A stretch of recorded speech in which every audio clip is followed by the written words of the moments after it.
Real estate is about freedom, choice freedom, time freedom, and money freedom, and the impact you can make with that freedom. But it doesn't come without cost. Your freedom takes work. That's why Neil Timmins brings together the tools you need to build your real estate legacy, from tips and tricks to interviews with industry titans. It's all here in one place. Real Grit. Let's get to it. What if I told you can make 20 times the return of a single family fix and flip on your next big deal? Well, it's actually possible. It's possible inside the world of commercial real estate. Say, I'm inviting you to this free challenge. It starts August 15th. It's totally free. It's a 5-day challenge where I'm going to take you and deep dive into the world of commercial real estate, more specifically, capital multiplier properties, what that is, how we identify them. I'm going to show you how to identify them, how to evaluate them, and how to lock them up risk-free. I'm going to give you all the paperwork to do it. It's totally free. You can sign up to join us at www.20xprofitchallenge.com/real grit. That's www.20xprofitchallenge.com/real grit. And I'll see you in the challenge. Breaking down barriers, getting out of your own way, connecting with your why, really tying what's inside of you to your external results. While we're covering that in significant detail today with Joe Dillon. He's going through his personal journey, having massive success in real estate, and then also detaching from real estate because he wasn't attached to his why, and how he found that leaving real estate, and how he's helping entrepreneurs and those in real estate connect to that for more significant results. Coming up right now, Joe Dillon. I'm excited. I've got Joe Dillon here in the house today. Joe, how you doing, man? I'm doing fantastic, my friend. How are you? Good. I'm doing great. Thanks, man. It's good to see you. Life's a journey. We all started in real estate somehow. How in the world did you get started? Honestly, the short answer is law of attraction. I started getting obsessed with the law of attraction books and started practicing it when I was like 22, 21. And I knew I was going to be a business owner. Didn't know how. Short version is I attracted my first business partner when we flipped cars. Through him and through that experience, I attracted my next business partner, which was in flipping houses. And he showed me the ropes, but then we actually just blew it up together. We were perfect complement partner-wise, professionally. And with a lot of grit, a lot of hustle, we scaled it, man. We grew that thing to the moon. It was awesome. Yeah, fun time. Yeah, you grew in a very big way, and then ultimately you made a pivot out of real estate to follow something that's more passion that you were more passionate about. Absolutely, yeah. Share a little about that. Oof. All right. So I've always been passionate about business, and I realized that, and I learned that growing my real estate business. And I learned systems, I learned organization, I learned team building, I learned vision casting, I learned systems and processes.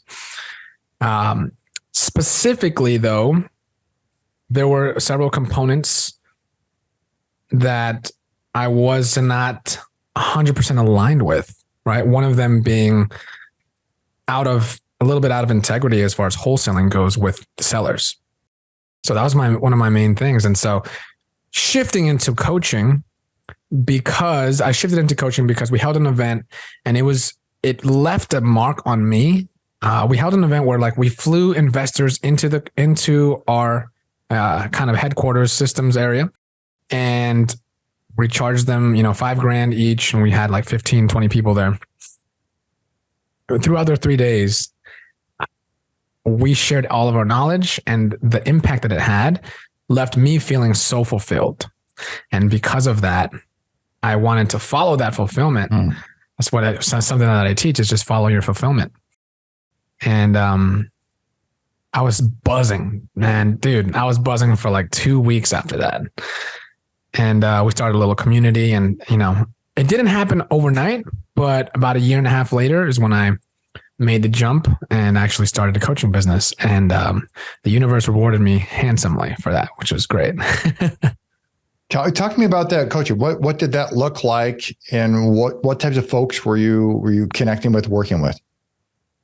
Yeah, man. Like attracts like, you know what I mean? So, you will end up attracting who you are. And so I had the most amazing clients. So, specifically and tangibly, I worked all with active wholesalers and active real estate investors who were doing acquisitions, right? They don't have to be only doing wholesaling. They could be doing rehabbing or buying and holding, but people that wanted to build an acquisitions system. And that was my specialty. And so, I had people that were already doing 2, 3, 4 deals a month. And I helped them scale to 5, 8, 10, 15 deals a month, some cases more. And, the rest was history, man. It's been amazing. It's been such a beautiful journey. So bring me current. What are you focused on? What are you working on these days? All right. So basically, I like to think of this in 3 components, which are the 3 components of my current program. The first component was, in my wholesaling business, I really learned how to build a business. I learned, that in order for you to have consistency, you need a standard process for everything in your business, right? Standardization creates consistency. Consistency creates predictability, and that creates stability in your business. And so, through that first part of the journey, I learned all about everything that I just said. So operations, vision, systems, processes, automation, and these are all things that I teach, right? Delegation, all things that I teach my students on the business building side. The second component of my life was passion. It was aligning my passion with what I truly wanted to do. And I felt like it was my purpose to help other people break these financial limitations and build this beautiful business for themselves and their lives. So that's kind of like my second component, right? It's aligning the purpose and that'll almost always go along with your passions, right? And so we had the business, the purpose and passion. And then the thing is, about a few years ago, I got sick. And I got sick, Neil, because I wasn't. So a couple of different reasons, but one of the main things was like I was constantly burning out. I was constantly burning out in my business. Peak and valley. I'm sorry? Peak and valley. Yeah. And sometimes I would work till 1, 2 in the morning, at the office. And, I would just go balls to the wall building my coaching business. And I had already gone balls to the wall for several years building my real estate business.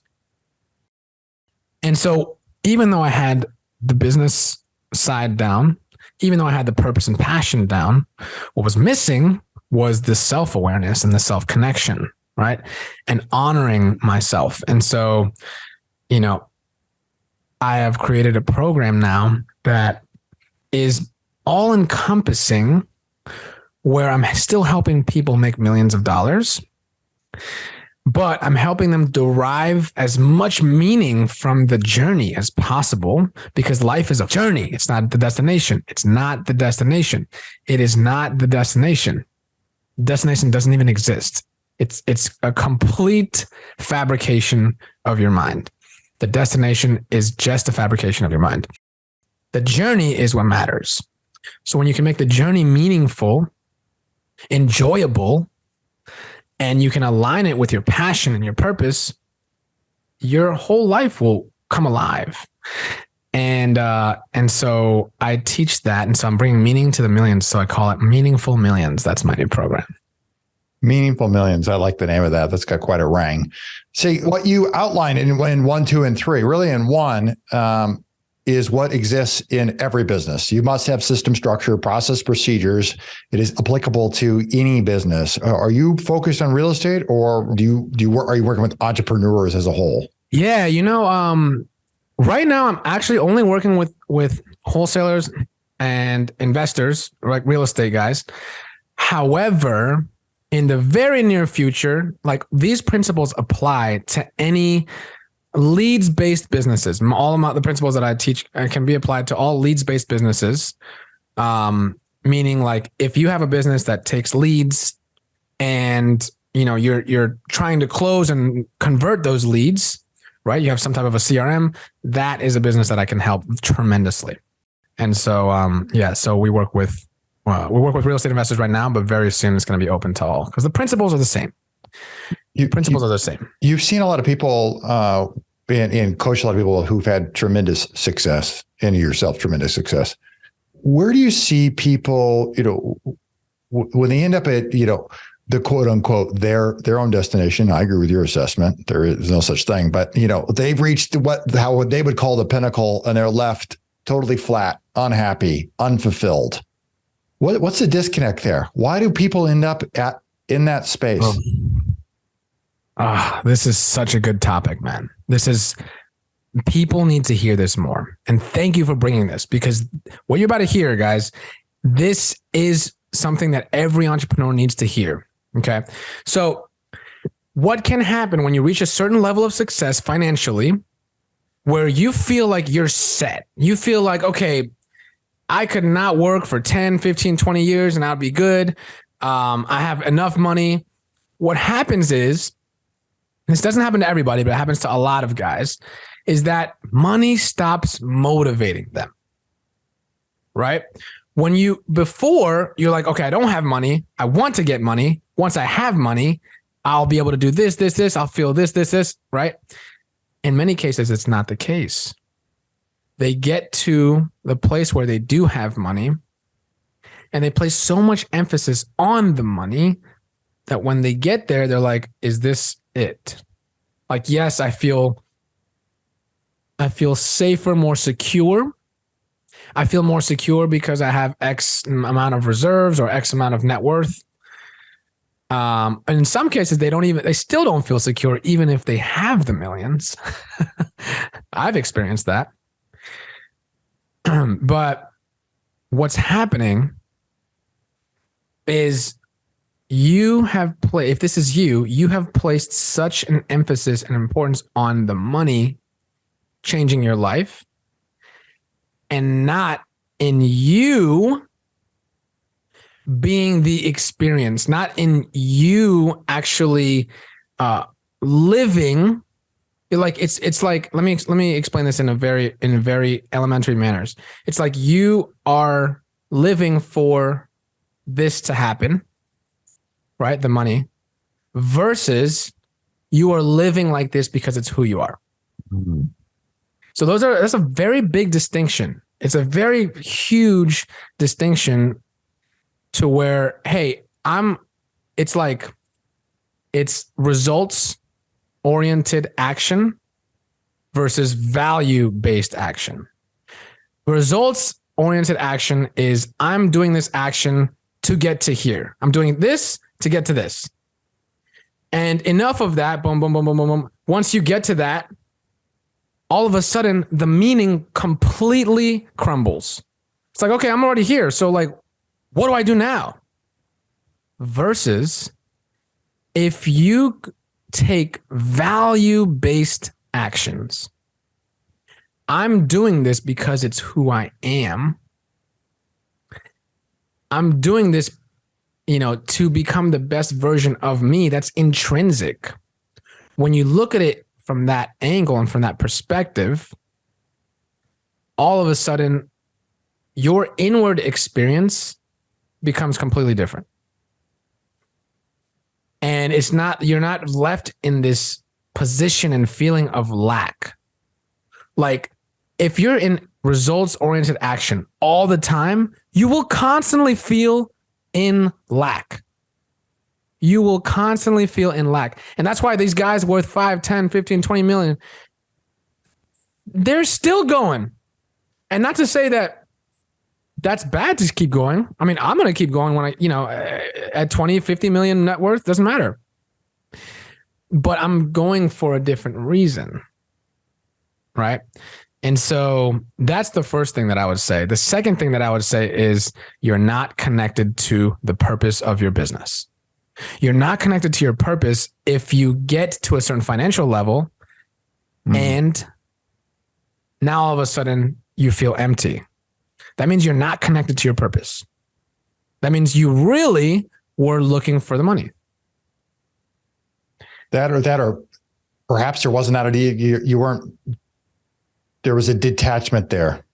You're not deep. There's not a deep enough connection, because we can all make cursory connections to the outcome or to the intent of the business, but it may not be deep enough to sustain one over, a wide period of time, an extended period of time. Is it fair to say that as you evolve as an individual, the business too, in many cases, evolves, and your attachment to that business can kind of shift and shape over a period of time? It should evolve in many cases, right? It should evolve with you. You're oftentimes, especially in small businesses, our business are oftentimes a reflection of us and our values. And I suspect you made an earlier statement that you had a challenging time at one point relative to the wholesale piece, that it was that the values just ran in conflict to who you were. Yeah. I suspect some of that is, over a period of time, if you were to be a wholesaler today, it wouldn't look the same, because you're not the same. Your values are not the same. Therefore, how your business would operate would be under a different set of values, different set of principles. Is that fair? That's so good. That's accurate. 100%. Your business will shift with you. Your business is a reflection of you. And so, yeah, a couple of things that I do with my clients, we literally just did this today. A creative process that I took them through. First of all, we as humans, we have the divine ability to create. That is our divine gift. We are creators. And many people forget that. And so as creators, what are you creating with your life? As creators, what kind of experience are you having with life? It's your creation. It is nobody else's creation. It is completely and 100% your creation, your responsibility. So knowing that, then I take my clients through a very creative process where they're getting clear with what they want their personal vision to look like. They're getting very clear with their strengths, what is unique to them, what are the gifts that they have. And I tell this to them, what can you do better than 20, 50, if you're in a room with 20 or 30 or 40 or 50 other people, what can you do best? What is your unique gift? And everybody has one. And so when you can tap into that and you align yourself with that for the purpose of creating a world that will one day become the vision that you choose to bring to fruition, to manifest, that's when you're going to live a very powerful, meaningful, and impactful life, right? And so, we get them clear on what their strengths are. And then we get them clear on what their values are, right? And the clearer you are with your values, the more aligned you can be, the more aligned action you will take. And when you take aligned action, that feels fucking amazing.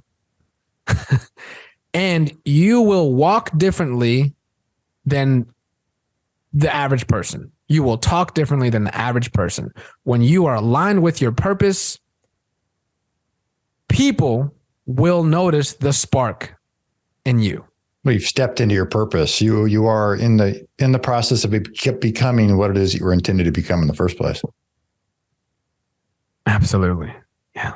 Tell me, do you notice a difference between, this, I'll call it an internal struggle that manifests itself externally. Do you notice a difference between men and women?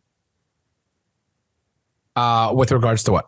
With regards to this internal struggle that manifests externally. I say in the sense of, people don't know, they think it's the dollars, they hit the dollars and realize that wasn't it at all. They're empty. I'm wondering if men and women, have a similar process, similar experience, similar journey, or if it manifests itself differently between the genders. Honestly, and truth be told, I don't have enough experience with women. I mean, 98%, 95% of my clients have been men. And I think I just attract that. And so, and I love that. I love being leaders of men. And I just think that's where I'm meant to be. Maybe it'll change later. So yeah, just being honest there. No, that's good. No, I just was curious about that. Tell me, as a child, what was your single greatest influence that ultimately led you to be the person you are today? Oh, what a question. Excellent question.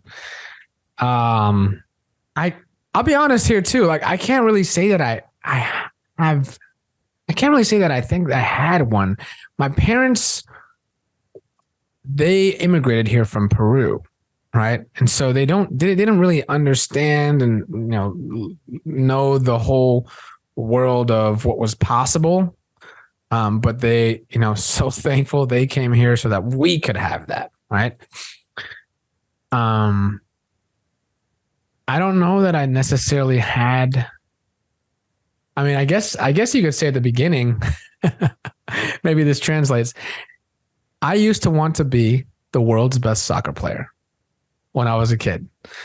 And I would see Pelé playing, you know what I mean? And the best. Mm-hmm. Oh, and that inspired me. That level of greatness just inspired the shit out of me. Now, back then I was a kid. I did not have the structure, the routine, the discipline set up. Like, I just had a thought in my mind, hey, like I want this. And I imagined myself like playing, but I would say that was like the first time I really got inspired for greatness. And I always knew ever since I was like, I don't know, 10, maybe 8, 10, 12, around that time, like I always knew I was going to do something great. And ever since then, like it was still seated into my mind. And so I was like, all right, well, great at that time for me meant go to college, right? And, figure myself out there. So I would do very well in school. And, I went to Cornell and, it ultimately led me to entrepreneurship. Thank God. Yeah. But yeah, man. You said something that was interesting. You said at that time, that's how I define great. So where you're at in your current journey, how do you define great for yourself?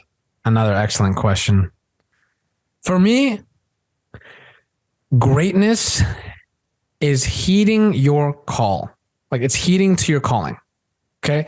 Understanding what is your calling. That's number one. If you don't know what your purpose is, you're not going to be great. And so I think it's a combination of knowing, like there's this knowingness within your being of what you are going to do, what you were placed here to do, your purpose. And then 2, being absolutely relentless and fearless about going and taking action towards it. That's it. That's it. It's knowing what you're here to do and doing it at all costs. That's it. Period. That's like the headlines, right? The sub bullets. It's like, what's the recipe for that? Saying no to everything else that doesn't matter. Being disciplined in your structure and your routine, being disciplined in what you do, having great levels of focus. But all those are kind of sub bullets to the main headline, which is finding out what you're here to do and doing it at all costs. That's it. Tell me, sometimes when you identify what it is that you're here to do, there are relationships. Sometimes there's people that are in the way, that are holding you back.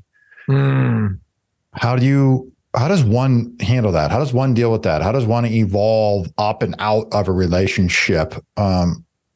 Maybe one they've been in for decades. Sometimes it might be, I'll take it once removed. Sometimes it might be a parent who's in your way, right? A lot of negative A lot of negative speak, a lot of negative energy, perhaps. Oh, man. Neil, you've gotten very good at interviewing. So, such a good question, man. So, and I have a personal experience with this. I have several personal experiences with this, starting with my family, right? I would say that I'm just going to call it what it is. They did not have the same level of thinking that I did. It didn't have the same aspirations for greatness that I did. And, again, that can develop over time. I believe that that's seated in everybody. They just have to awaken it. But at the time, I had to step away. So in the Latin culture, we're very communal. It's a very collectivist type of culture. And so we were all living with my mom. Well, we were all living together. My mom happened to be living with us. That's a better way to put it. Because we were all paying to be there. But that was like that up until I was 24, 20, 25. Okay. And I realized and my business partner, Raf, he nudged me in this direction, which so thankful for that. Because I was comfortable there too, right? It's like you constantly have this battle between comfort and greatness. Growth comes on the other side of uncomfortable. Absolutely. And so once I got out of that environment, I started growing like crazy, man. Like personal growth just skyrocketed. I started waking up early, hitting the gym, reading every single night without fail, working I was just working so diligently on the real estate business. And, if I hadn't detached from that, okay, there was 2 times I detached. I was living in Northern Virginia, and then Raf and I got an apartment in DC, and we lived together for 2 years. So there was that detachment, and then there was an ultimate detachment where I moved down to Florida. Now you don't have to do that either, but what I'm trying to say is, yes, I had to disconnect for a bit, because when you go, let me just be very clear about this. Whenever you are surrounded by people or with someone, the closer you are and the amount of time you're with them, you become them by proximity, right? In different degrees and different levels. Mm-hmm. But the people that you are around, you will become them. So if they are not inspiring you, you need to get around people that inspire you, right? And so that happened twice with my family. In addition, and this is deeper, or this is pretty deep as well. I wouldn't say this is deeper, but I actually had to disconnect from my business partner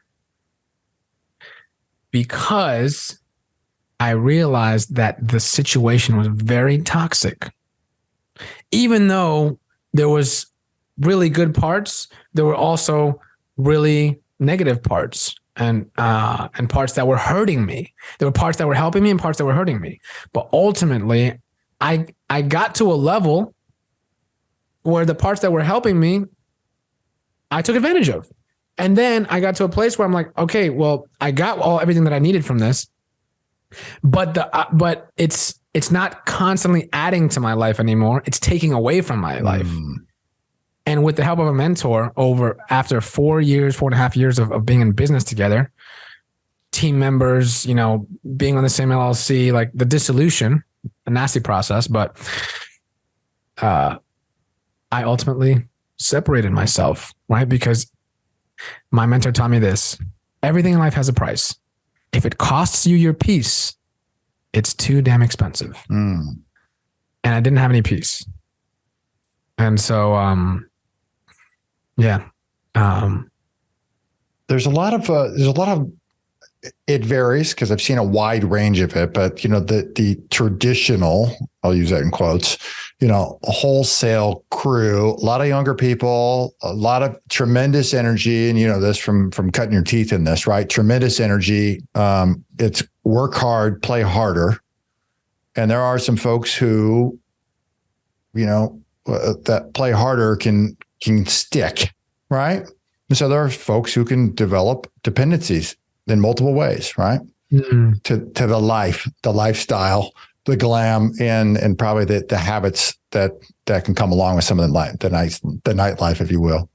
How does one work through that? How does one get out of that? How do you it's like a yin and yang between going hard in business and achieving all the things one wants, but then, in a personal life, to a degree, being at peace and being sound with your mind and your body. I think ultimately, look, I believe, like, honestly, nothing in and of itself is good or bad. Okay. It's the meaning that we attach to it, and it's also the context. Okay. Even something as crazy as killing someone. So here's what I mean. Let's say, you walk down the street, there is this, busload of children, and someone, there's a terrorist, and they plant a bomb in the bus, right? But this is kind of intense, but I'm painting this picture for a reason, right? That's the same action as, for example, let's say now someone knows, let's say somebody is, let's just say there is a terrorist that is shooting up a whole, schoolyard, whatever. And someone then has the choice to kill that person.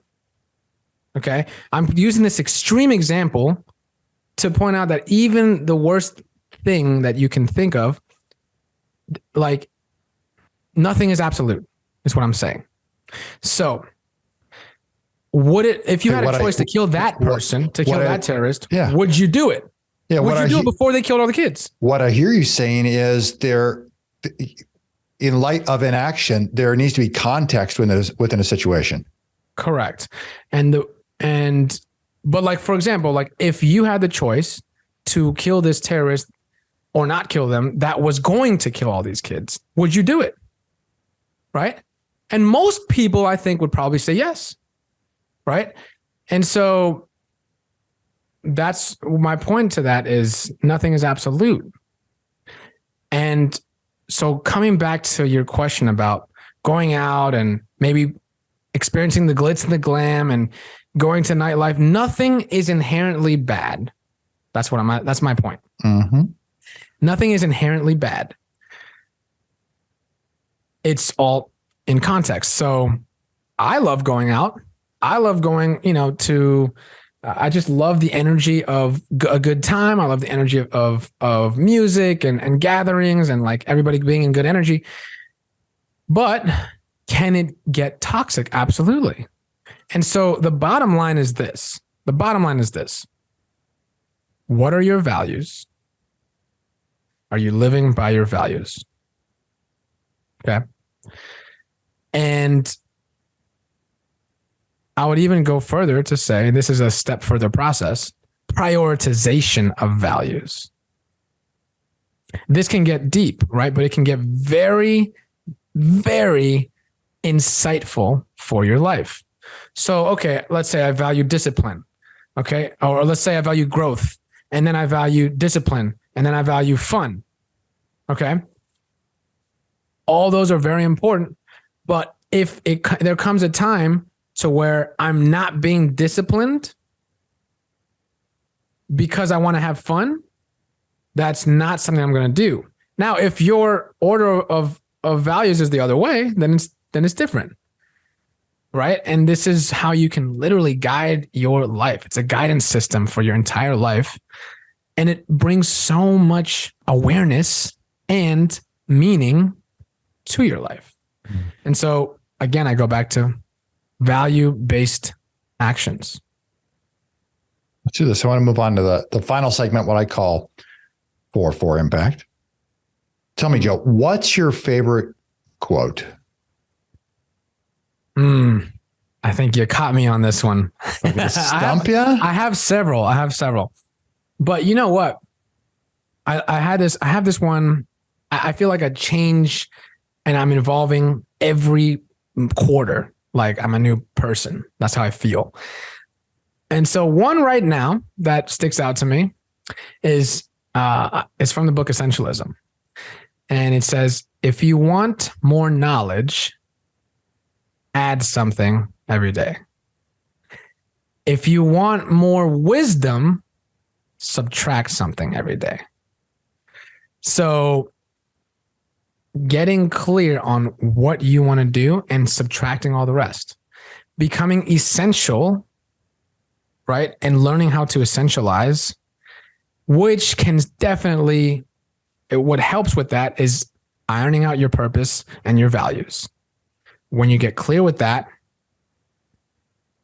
everything else makes decisions much easier to say no to. What do you think holds most investors back from hitting their personal next level? Okay. I will say investors, but entrepreneurs in general.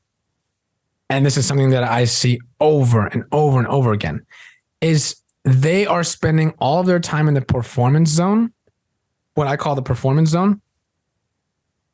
And they spend no time in the enhancing zone. So the performance zone is like, okay, I'm building the business, I'm making calls, I'm building operations, I'm hiring people. The enhancing zone is, okay, let me assess what's going on in the performance zone. And this is where self-awareness comes into play. This is where planning comes into play. This is where all of that comes into play. So essentially, I just see a huge lack of self-awareness, a huge lack of being in this enhancement zone where you can really reflect on what do you actually want? What do you actually want? Period. And then after that, making adjustments towards that kind of life.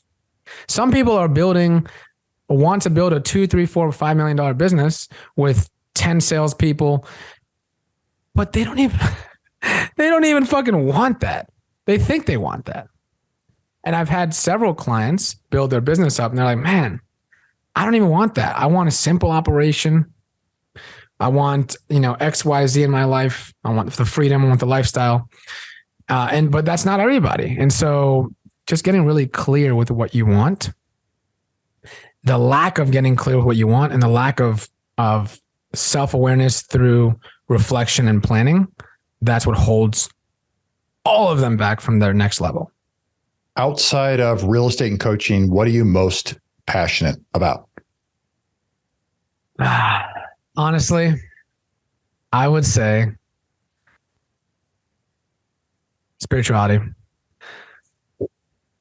which kind of ties into everything. I think spirituality is in everything. And really like another word for it is just connection. Like I feel connected to life. Like when I don't feel connected to life, I lose energy, my health goes down or whatever. I'm not as motivated. When I feel connected to life, like there's this connection that me and you have right now. There's this connection that I have to this room right now. There's this greater connection overall that I have with people, with my own mind, with my own body, with trees, with water, with the wind, with the sun. When you can tap into that connection, oh my God, it's so blissful and joyful. And I'm super passionate about that, man. What's your favorite way to make an impact in the community? Creating breakthroughs. And we do that through, again, prompts, questions that I ask. In meditation, I get them out of their heads into their bodies. And then I get them connected to the inner guide. And then breakthroughs happen when I ask certain questions. It's fucking so beautiful to see that. It is so beautiful to see that and witness it when it happens. And I feel like that's what I was placed here to do, man. So Joe, you got an amazing story, an amazing journey through, from where you grew up, how you grew up, your parents immigrating here, and then finding what it is you're that you're called to do? For people, they want to find you, they want to follow you, they want to connect with you. Where can they go? What should they do? Yeah, man. Just hit me up on Facebook or Instagram. Joe Dillon on Facebook. If you're in real estate, there's like a 99% chance we have mutual friends. Instagram, Joe Dillon Official. Joe Dillon Official. And if you search that, I should pop up probably before it's done. And so, yeah, engage with me those two ways. I love connecting with my audience. I love connecting with my people. So yeah, shoot me a message. The links will be below in the show notes for anybody. Joe, I appreciate you taking the time to connect up here. This has been wonderful. It's been almost a year since you were on the show last. And a whole bunch of things have changed. So I'm excited to bring me up to speed and the audience up to speed as to where things are now and really what you're doing, because it's pretty significant. So I appreciate it. Yeah. Thank you, man. Thanks so much. I had a freaking blast. This was great. So I'm looking forward to next year. That sounds great. Thanks so much. For everybody here at Real Grit, I'm Neil Timmins, reminding you that real estate requires real grit. See you next time. What if I told you can make 20 times the return of a single family fix and flip on your next big deal? Well, it's actually possible. It's possible inside the world of commercial real estate. Say, I'm inviting you to this free challenge. It starts August 15th. It's totally free. It's a 5-day challenge where I'm going to take you and deep dive into the world of commercial real estate, more specifically, capital multiplier properties, what that is, how we identify them. I'm going to show you how to identify them, how to evaluate them, and how to lock them up risk-free. I'm going to give you all the paperwork to do it. It's totally free. You can sign up to join us at www.20xprofitchallenge.com/real grit. That's www.20xprofitchallenge.com/real grit. And I'll see you in the challenge. If you like our content and want more, you can access it at realgritpodcast.com. You hear it guest after guest. Instinctively, you already know it. But let me call it out. The most expensive action is inaction. The real estate market is full of opportunities. You just need to uncover them. You can build a business that lasts for years, makes monumental impact in the lives of those that you love. It's not just about business, but about the freedom you get because of it. Have you ever heard the saying, if you want to go fast, go alone. If you want to go far, go together. I believe that partnering is essential. In fact, I partner with hardworking investors all the time. The point is that you can get a lot further with the right partner. Let me say it again, the right partner. If you've ever thought about partnering with anyone, or if you have a partner now, I encourage you to download my free Partner and Profit Guide, which includes the top 5 must-answer questions to evaluate a profitable partnership. You can find it at www.legacyimpactpartners.com. I'll see you in the next episode.